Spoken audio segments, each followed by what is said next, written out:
UFOs and extraterrestrials have influenced pivotal events in human history.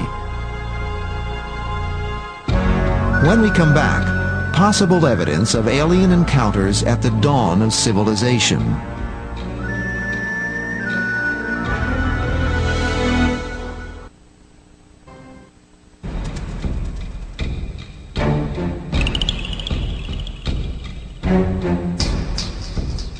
Artifacts discovered throughout the Near East speak of a time when humanity's ancestors came to Earth from the heavens.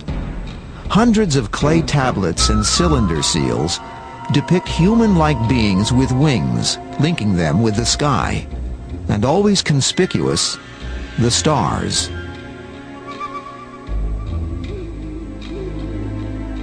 If you look at the ancient history of the Near East and consider the Sumerians and Babylonians, you'll find that these peoples believed that their civilization was given to them by beings who came down from the heavens.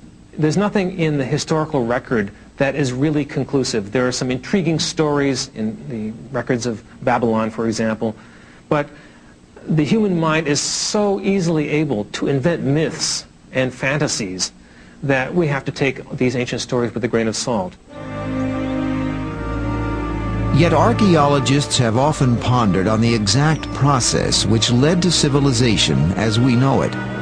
For it was with the suddenness of a sunrise that human ingenuity and engineering skills arose from the Stone Age and burst forth onto the landscape of history.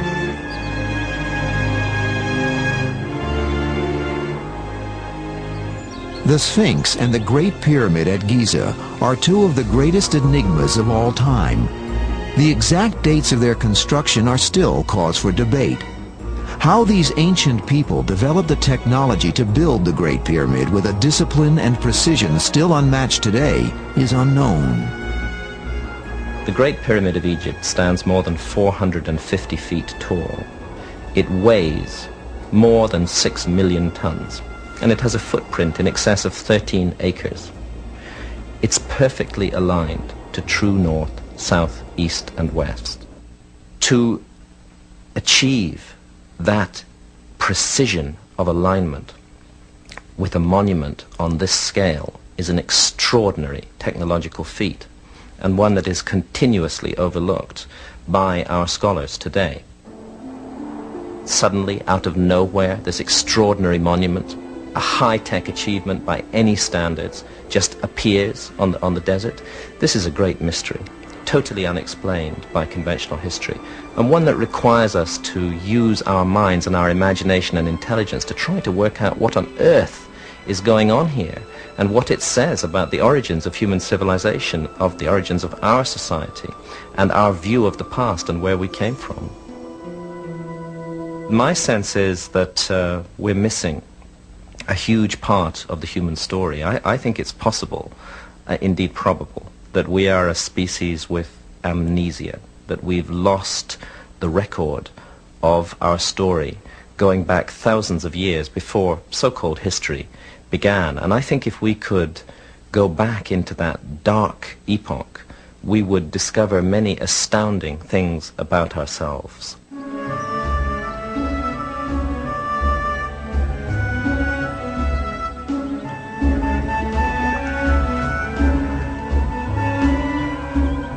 Egypt and the Near East are not the only regions where ancient ruins taunt the mind with the riddle of how they came into being. There are many such places. This is one of them, the great ceremonial center known as Tiahuanaco in Bolivia.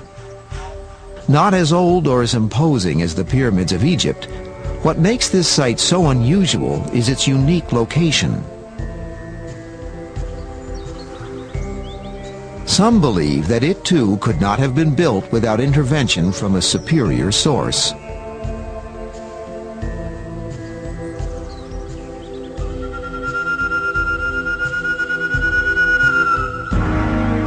The biggest blocks at Giza weigh 200 tons. The biggest blocks at Tiahuanaco weigh 400 tons.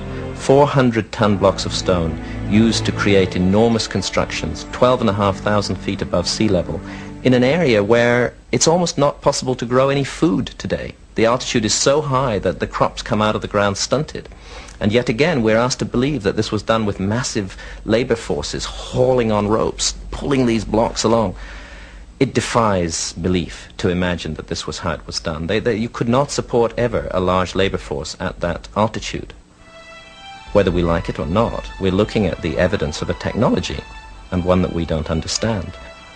Like the Giza site, the site of Tiwanaku also incorporates extremely precise astronomical alignments.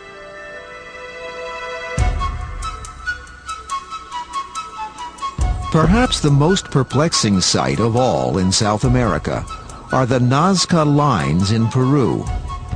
Covering more than 200 square miles, a bewildering pattern of gigantic artwork litters the Nazca Plateau.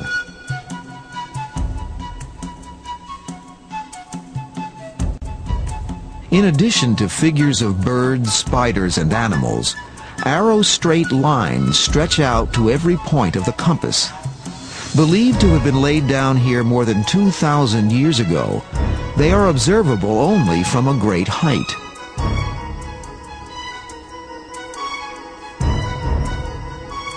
Is this a canvas of signs and symbols etched in the sand to honor pagan gods? Or, as some people believe, do they contain hidden messages aimed at ancient travelers from the stars?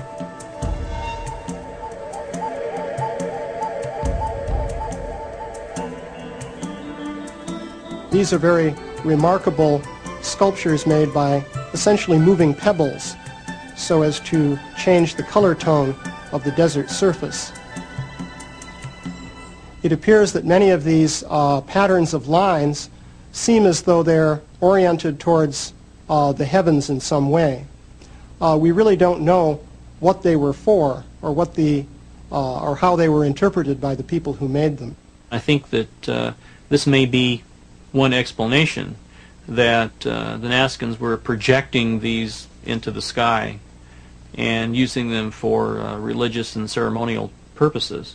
But the Nazca lines really do constitute a mystery. No one really knows what they were for. Like so much of the ancient world, Nazca broods silently, its secrets lost in time.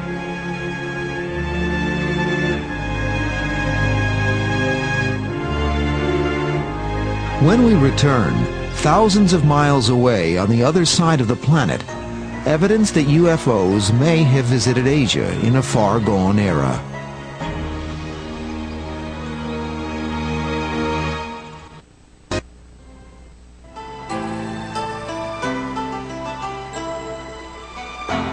Asia, ageless land of 1,000 legends.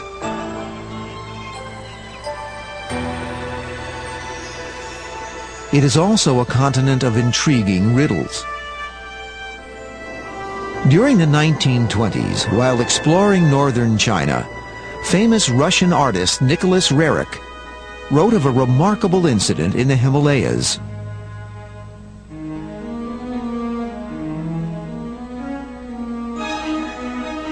On August 5th, we were in our camp, and at about 9:30, some of our caravanners noticed a huge shining oval shape flying high overhead. It came from the north at great speed, crossing our camp before disappearing into the clear blue sky. It had a bright, luminous surface, brilliant in the sun. Nicholas Roerich, Travel Diary, 1926.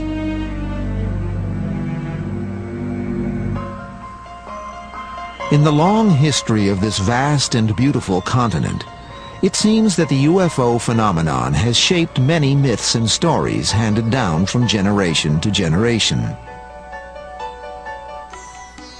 A brief glance at the texts of ancient India is revealing, for here too we find the haunting presence of strange phenomena observed in the sky. Gurkha, flying a swift and powerful Vimana, hurled a single projectile charged with all the power of the universe.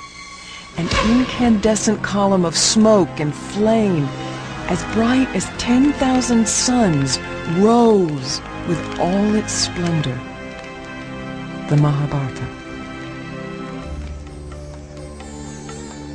Compiled some 2,000 to 3,000 years ago, the Mahabharata is a Hindu poem written in Sanskrit. 10 times longer than Homer's Iliad and Odyssey combined, it is a saga of